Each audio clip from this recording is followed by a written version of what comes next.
네, 오늘 함께 은혜 받으실 하나님의 말씀은 사사기 6장 1절로 24절까지의 말씀입니다. 구약성경 629쪽에 있는 사사기 6장 1절로 24절까지의 말씀입니다. 그 중에서 22절부터 24절까지의 말씀을 먼저 봉독해 올려드리겠습니다. 기드온이 그가 여호와의 사자인 줄을 알고 이르되 슬프도소이다. 주 여호와여, 내가 여호와의 사자를 대면하여 보았나이다 하니 여호와께서 그에게 이르시되 너는 안심하라, 두려워하지 말라, 죽지 아니하리라 하시니라. 기드온이 여호와를 위하여 거기서 제단을 쌓고 그것을 여호와 샬롬이라 하였더라. 그것이 오늘까지 아비에셀 사람에게 속한 오브라에 있더라. 아멘. 하나님 아버지 감사드립니다. 오늘도 귀한 주일로 교회로 예배로 인도하여 주시는 은혜를 진정으로 감사드립니다. 지금 이 시간 저희들이 지난 한 주간 지었던 모든 죄악을 예수 그리스도의 십자가 아래 다 내려놓고 오직 저희들의 온 마음과 정성을 다하여 하나님께만 드려지는 예배를 통하여 하나님께서만 영광 받으시는 은혜의 시간으로 이 시간을 인도하여 주시옵소서. 모든 것을 감사드리오며 예수 그리스도의 이름으로 기도드리옵나이다. 아멘. 네, 오늘은 여호와 샬롬이라는 제목을 가지고 오늘 본문 말씀을 중심으로 하나님의 말씀을 증거하겠습니다. 특별히 오늘 본문 6장 1절부터 6절까지의 말씀을 통해서 우리가 알 수 있는 것은 사사시대에는 반복되는 패턴이 있구나라는 것을 알 수가 있다는 것입니다. 물론 비단 사사시대뿐만이 아닙니다. 여호수아부터 에스더까지가 역사서라고 말씀을 드렸는데 선지서에서도 그렇고 모든 구약 성경을 보면 이스라엘의 역사는 이러한 반복되는 패턴을 이렇게 가지게 된다는 것을 우리가 알 수가 있는데, 먼저 처음으로 그들은 그 이스라엘 백성들임에도 불구하고, 하나님의 백성이라는 이스라엘 백성임에도 불구하고 가나안화가 진행이 되고 있었다는 것입니다. 즉 가나안화라고 하는 것은 무엇이냐면 지난주에도 말씀드린 바와 같이 타락한 문화와 우상 숭배의 그 문화를 말씀하고 계시는 것이거든요. 그러니까 하나님 보시기에 엄청난 악행을 그들이 저질렀다는 것을 의미하는 것입니다. 그러니까 악행을 저지르면 하나님께서 그 악행을 좀 참고 참으시다가 더 이상 두고 볼 수 없는 지경에 이르셨을 때 그것을 심판하시게 됩니다. 그래서 사사시대 같은 경우는 350년 정도가 지속이 됐다고 했는데 그 중에서 무려 111년간이나 이방의 압제 가운데 그들이 놓이게 되는 것이거든요.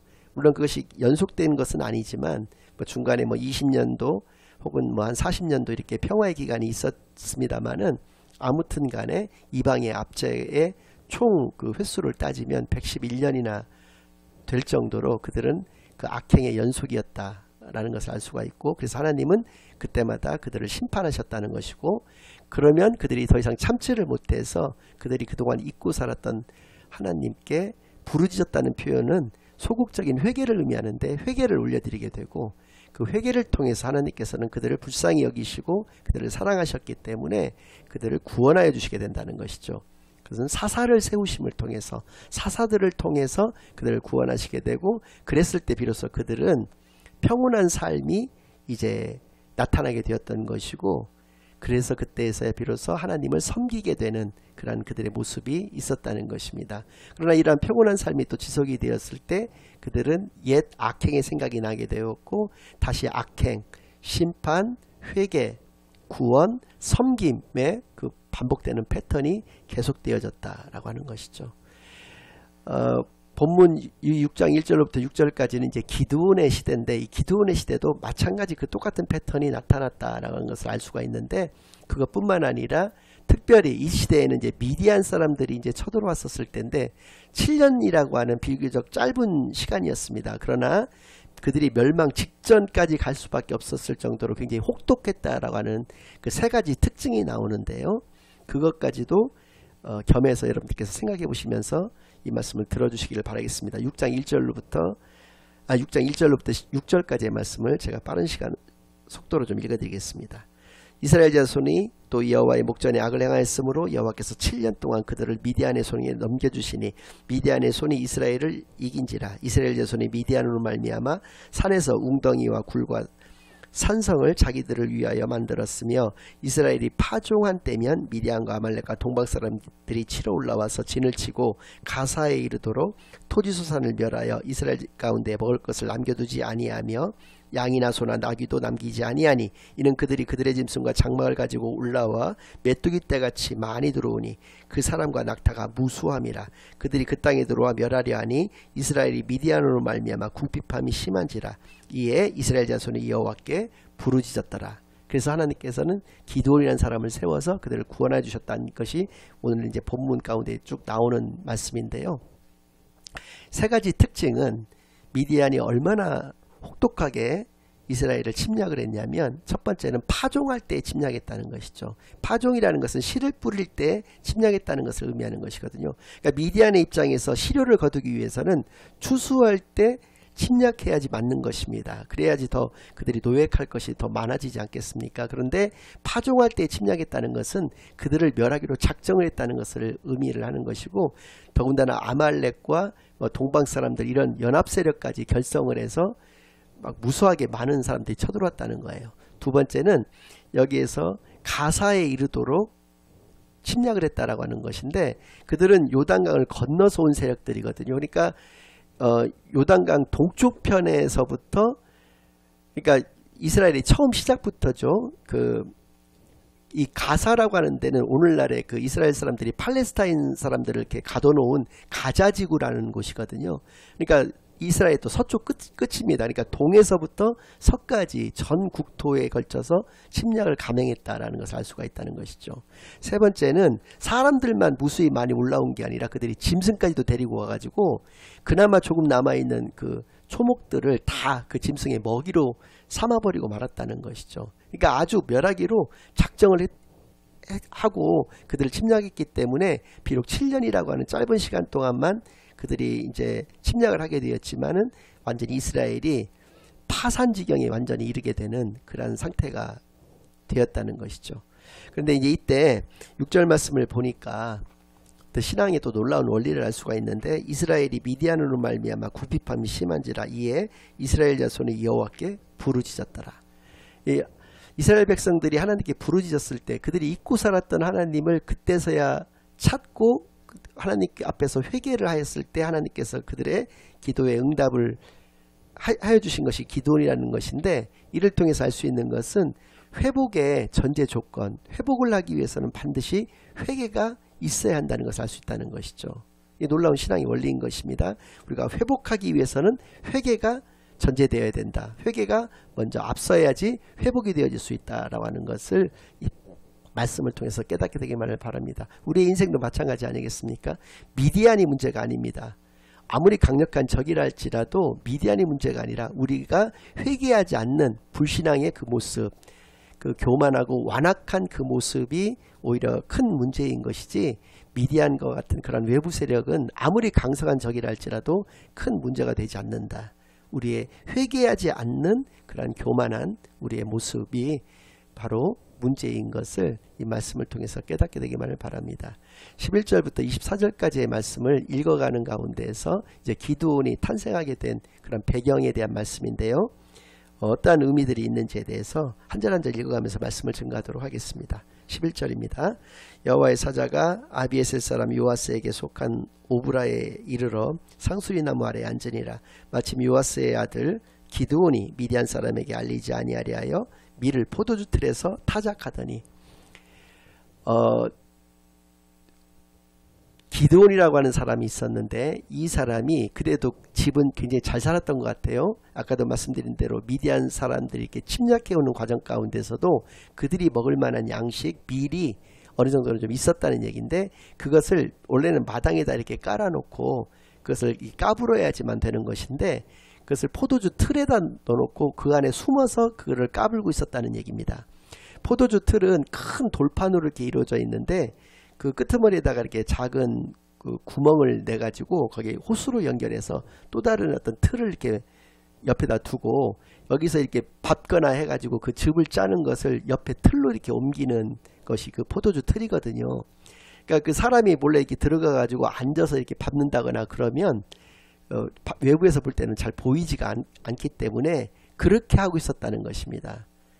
기드온이 밀을 그렇게 까불 정도로 쫄보 기드온, 보통 사람 기드온이었다는 것을 말씀해 주시는 것인데, 12절에서는 여호와의 사자가 기드온에게 나타나 이르되 큰 용사여 여호와께서 너와 함께 계시도다 하며 그를 큰 용사라고 불러주셨다는 것입니다.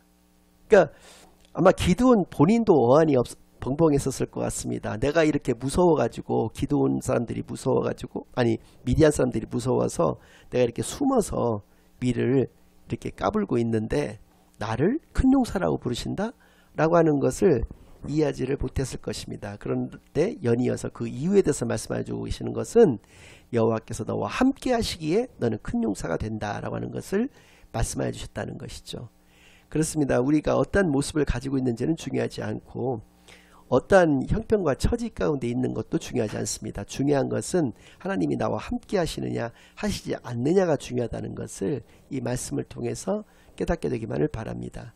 하나님이 나와 함께 하셨을 때 나는 별 볼 일 없는 사람일지라도 큰 용사가 되고 큰 사람이 되고 하나님의 사람이 된다라고 하는 것을 깨닫게 된 그런 시간만이 되기를 바라겠고요.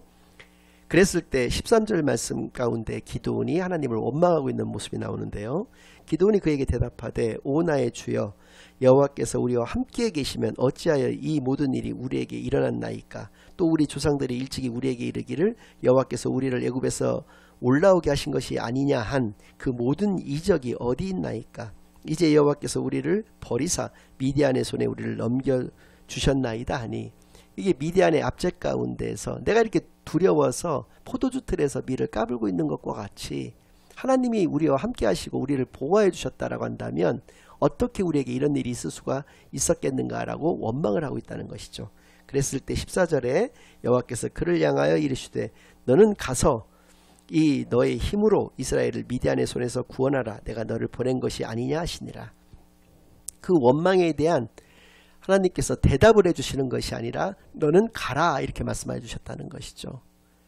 그리고 미디안의 손에서 너의 백성들을 구원하라. 내가 너와 함께 하겠다라고 말씀해 주셨다는 것이죠. 이것을 통해서도 알 수 있는 신앙의 원리는 원망 이전에 신앙을 먼저 회복을 해야 된다라고 하는 것입니다. 그렇다면 그 원망이라고 하는 것은 있을 수가 없게 된다라고 하는 것이죠. 그리고 그 신앙의 회복은 어떻게 이루어지는 것이냐면 나의 삶이 너는 가라라고 하는 말씀 가운데서 알 수 있는 바와 같이 하나님의 말씀의 순종, 그 실천과 체험을 통해서 회복이 된다라고 하는 것을 알 수가 있다라고 하는 것이죠. 그러니까 우리의 상식, 우리의 어떤 지식에는 그것이 맞지 않는다고 하더라도 얼토당토 않는 말이라고 생각된다 하더라도 그것이 하나님의 말씀이기에 우리가 그 말씀에 순종하였을 때에는 우리의 신앙이 회복될 뿐만 아니라 우리의 기도까지 모두가 응답이 된다라고 하는 것. 그래서 우리가 하나님의 사람, 큰 용사가 된다라고 하는 것을 이 말씀을 통해 깨닫게 되기를 바랍니다.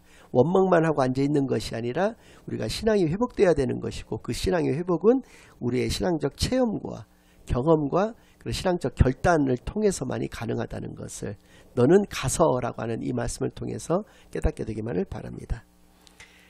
15절에 그러나 기드온이 그에게 대답하되 오 주여 내가 무엇으로 이스라엘을 구원하리이까. 보소서 나의 집은 므낫세 중에 극히 약하고 나는 내 아버지 집에서 가장 작은 자니이다 하니 므낫세 지파에서도 가장 작은 가문에 속하고 그 가장 작은 가문 중에서도 나는 가장 작은 자다. 그런 내가 어떻게 이스라엘 백성들을 구원할 수가 있겠는가라고 하는 것을 말씀해 주셨을 때 16절에서 다시 한번 하나님께서 뭐라고 말씀하시냐면 여호와께서 그에게 이르시되 내가 반드시 너와 함께하리니 내가 이스라엘 사람 치기를 한 사람을 치듯 하리라 하시니라. 이스라엘이 네 눈앞에서는 그렇게 무섭고 두려운 존재로 보일지라도 하나님이 보시기에 그것은 아무것도 아닌 것이 그렇게 무수하게 많은 백성과 짐승들도 한 사람과 같은 그런 느낌으로 너에게 다가오게 될 것이다 라고 하는 것을 분명히 말씀해 주신 것이죠. 그러면서 그것이 가능한 것은 하나님이 나와 함께 하여 주시기 때문에 가능하다는 것을. 그래서 우리가 언제까지 하나님께 기도를 올려드릴 것인가, 기도의 원리가 분명히 나와 있는데요. 말씀해 주시는 것은 하나님이 나와 함께 해 주시겠다라고 하는 그 응답을 주실 때까지다 라고 하는 것을 알 수 있다는 것이죠. 우리가 기도를 쉽게 포기해서나 혹은 기도 응답이 되어지지 않는다는 이유로 포기해서나 이렇게 되는 것은 아닙니다. 우리가 말씀 가운데서 기도를 올려드려야 되는 것이고 어느 날 그 성경의 말씀이 나의 마음에 와닿는 때가 있는 것이고 그 말씀의 그 감동이 나에게 하나님이 나와 함께 하신다라고 하는 그 음성으로 다가오는 순간이 있는 것인데, 그때야 비로소 기도가 끝날 때라고 하는 것. 뭐 작전 기도도 좋습니다. 뭐 40일 금식 기도도 좋고 다 좋은데, 그러한 어떤 시간을 정해놓고 하는 그런 기도보다는 정말 내 일평생 영원히 그것이 반복되고 계속된다 할지라도 하나님이 나와 함께 하신다는 그 응답의 순간이 올 때까지 기도를 올려드려야 된다는 것을 이 말씀을 통해서 깨닫게 되기만을 바라겠고요. 17절, 기드온이 그에게 대답하되 만일 내가 주께 은혜를 얻었사오면 나의 말씀하신 이가 주 되시는 표징을 내게 보이소서. 그 이적을 나에게 보여달라는 것입니다. 지금 당신이 하나님의 사자인 것을 나에게, 그리고 그 말씀들이 다 하나님의 말씀인 것을 내가 알 수 있게 해달라고 하는 것을 이야기했을 때, 내가 예물을 가지고 다시 주께로 와서 그것을 주 앞에 들기까지 이곳을 떠나지 마시기를 원하나이다 하니, 그가 이르되 내가 너 돌아올 때까지 머무르리라 하니라. 기드온이 가서 염소새끼 하나를 준비하고 가로 한 에바로 무교병을 만들고 고기를 소쿠리에 담고 국을 양푼에 담아 상수리나무 아래 그에게로 가져다가 드리매, 하나님의 사자가 그에게 이르되 고기와 무교병을 가져다가 이 바위 위에 놓고 국을 부으라니 기드온이 그대로 하니라. 그러니까 하나님 앞에 예물을 올려드렸는데, 아까도 말씀드린 대로 이 집은 굉장히 부자였던 것 같습니다. 그리고 염소새끼라도 있었고 또 무교병이라도 만들 그런 것도 좀 준비가 돼 있었고, 그래서 그것들을 이렇게 정성껏 준비를 해서 갖다 드렸더니 그것을 바위에다 갖다 놓고 그 위에다 국을 부으라고 말씀하셨다는 거예요. 그러고 나서 21절에 여호와의 사자가 손에 잡은 지팡이 끝을 내밀어 고기와 무교병에 대니 불이 바위에서 나와 고기와 무교병을 살랐고 여호와의 사자는 떠나서 보이지 아니한지라. 그 고기와 무교병을 바위에서 불이 나와가지고 그것을 살랐다는 것이죠. 그러니까 이것을 번제물로서 여기시고 그래서 불살라서 하나님께 올려드렸다라고 하는 것을 말씀해 주시는 것이죠. 이것을 표징을 보여달라고 했을 때 이 모습을 보이고 여호와의 사자가 호련히 사라졌다라는 것을 말씀해 주시면서, 그제서야 이제 자기 앞에 나타났던 분이 하나님의 사자인 것을 알았고 그 모든 말씀들이 하나님의 말씀인 것을 깨닫고 기드온이 22절에 그가 여호와의 사자인 줄을 알고 이르되 슬프도소이다 주 여호와여 내가 여호와의 사자를 대면하여 보았나이다 하니, 여호와의 사자를 대면하여 본 것만으로도 하나님을 본 것과 진배가 없기에 하나님을 본 자는 바로 죽임을 당한다는 것을 알고 있었기 때문에 내가 이제 죽임을 당하게 되었구나 라고 생각했을 때, 23절 여호와께서 그에게 이르시되 너는 안심하라 두려워하지 말라 죽지 아니하리라 하시니라. 기드온이 여호와를 위하여 거기서 제단을 쌓고 그곳을 여호와 샬롬이라 했더라. 그것이 오늘까지의 아비에셀 사람에게 속한 오브라에 있더라. 23절 가운데 너는 안심하라 두려워하지 말라 내가 죽지 아니하리라 하신 이 말씀, 이것이 여호와 샬롬이 가지는 효과라고 하는 것이죠. 하나님께서 우리에게 평안함을 주신다라고 하는 것은 우리가 모든 삶 가운데에서 안심하고 하나님만을 믿고 의지하면서 살아갈 수 있는 그 삶을 말씀하여 주신다는 것이죠. 그 어느 것도 두려워하지 않는 것은 여호와 샬롬이 있기에 가능하다는 것이죠. 하나님께서 우리에게 주신 평안만이 진정한 평안이다라고 하는 것을 이 말씀을 통해서 깨닫게 되기만을 바랍니다.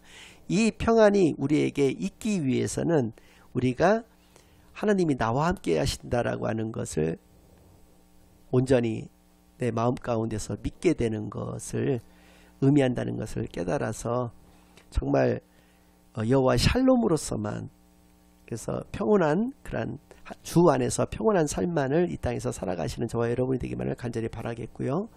제가 한 4달 전쯤에 여러분들에게 말씀드린 바와 같이 저는 이제는 오프라인 복음의 순례자교회 오프라인 교회를 개척하고자 하는 그런 비전을 가지고 있습니다. 그리고 그 비전이 하나님의 비전이라 굳게 믿으면서 날마다 하나님께 기도를 올려드리고 있는데요. 제가 이제 50의 목사 안수를 받았기 때문에 그 이전까지는 이제 사회 생활을 좀 했었습니다. 특히 금융권에서 일을 하다 보니까 세상에서는 그렇지 않습니까? 어떤 사업을 진행하기 위해서는 자금 계획부터 먼저 세우고 또 자금을 마련하는 그 범위, 그 수준에서만큼 사업을 이렇게 진행을 하게 되는데요. 저 그때를 벗지 못하고 너무 사회생활을 오래 하다 보니까 그 생각을 벗어버리지 못하고 저도 그렇게 생각을 하면서 이렇게 진행을 해왔었습니다. 그래서 하나님께서 나에게 물질적 복을 허락하여 주시는 것만큼 그 수준에서의 교회를 개척을 해야 되겠구나, 설립을 해야 되겠구나 이렇게 생각을 하고 있었던 그 터에 선배 목사님들 혹은 저를 아끼는 그런 동료 목사님들이 하시는 말씀이 너무 그렇게 계산적으로 세상적으로 생각할 것이 아니라 그건 하나님의 일을 하는 것이기 때문에 먼저 그 교회 자리를, 네가 원하는 그 지역에 그 교회 자리를 알아보라고 하는 것입니다. 그래서 정말 네 마음에 감동이 되는 그 교회를 찾았다고 한다면 10만 원이라도 가계약금을 먼저 걸어놓고 그것을 놓고 하나님께 기도를 올려드리면 그것에 맞춰서 하나님께서 너에게 복을 허락하여 주실 것을, 그렇게 해서 교회를 개척하는 것이 하나님께서 원하시는 모습인 것을 말씀하여 주셨을 때 제가 마음속으로 굉장히 부끄러웠습니다. 왜 그러냐면 제가 전라도 표현으로 이렇게 여러분 앞에서 설교를 굉장히 의식닥닥하게 이렇게 하고는 있지만 그 증거되는 말씀대로 제가 살고 있지 못하다라고 하는 그런 차원에서 제가 그런 생각을 했는데, 이제부터는 저도 그 목사님들의 조언을 받아서 정말 먼저 알아보고 그 후에 자금을 마련하는 그러한, 그러니까 하나님의 복을 그때부터 기다리고 있는 그러한 어떤 신앙적인 모습의 교회 개척을 하고자 그렇게 생각을 하고 있습니다. 모쪼록 여러분들께서도 하나님이 나와 함께 하신다면 내가 능치 못할 일이 없다는 그런 굳건한 믿음 가운데에서 온전한 하나님의 자녀다운 그러한 참다운 삶만을 이 땅에서 살아내는 데 부족함이 없기만을 예수 그리스도의 이름으로 간절히 축원합니다. 아멘. 이제는 우리 주 예수 그리스도의 은혜와 아버지 하나님의 극진하신 사랑과 성령 하나님의 내주인도 역사 교통하심이 하나님 자녀다운 온전한 믿음만을 가지고서 하나님께 나아가기로 다짐하고 결심하고 작정하고 돌아가는 모든 살아가는 주의 자녀들과 그 가정 위에, 그들의 생업 위에 이제로부터 영원까지 항상 함께 있을지어다. 아멘.